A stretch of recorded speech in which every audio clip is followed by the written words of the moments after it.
I don't have my edges done, but it's 7 o'clock and I just finished coming from the gym and making a run. However, I just want to say this. I just always have to remember, and you always have to remember that you are appointed by the Lord to bear fruit, and your fruit will remain because the Lord gives you your fruit. And anything you ask of him, he will give you. And the reason why I said that was because it was this guy that I was talking to a while ago.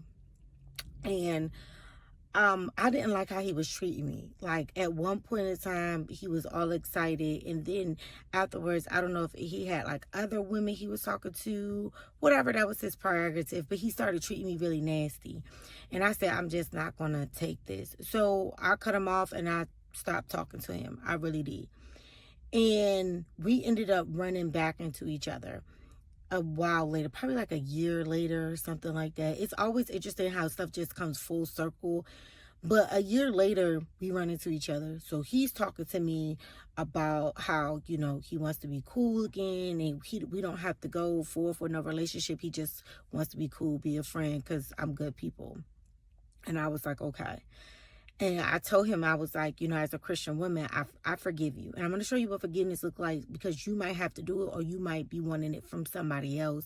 And you need to know what it looks like, what it feels like.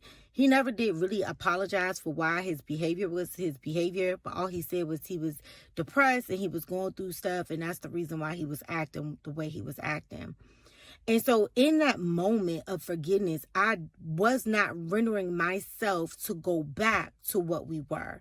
He had showed me the stripes that he can bear if he wanted to. So at that point in time, I was more educated to know, like, even though God calls us to forgive as Christians, he does give us common sense. And the common sense is, do not go and be folly of what I have shown you, basically. So I had no intentions on going back into that direction, because if he did it to me once, he could do it to me twice.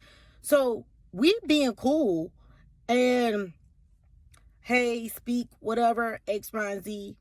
And almost like a year later, we're back at the same point where now he rarely speaks to me. And when he sees me, he has an attitude. It's not like an attitude, but it's like a dismissal. Like, I'm going to speak to you, but I really don't want to speak to you. And I said, this was it. I forgive him, but I do not have to be subjected to your nastiness. One thing as Christians, when we bear fruit, we forgive, but we do not have to be subjective to nastiness. We do not have to be over repeated by it. So you bear fruit, and you bear fruit from the Lord. That doesn't mean you be subjected to nastiness.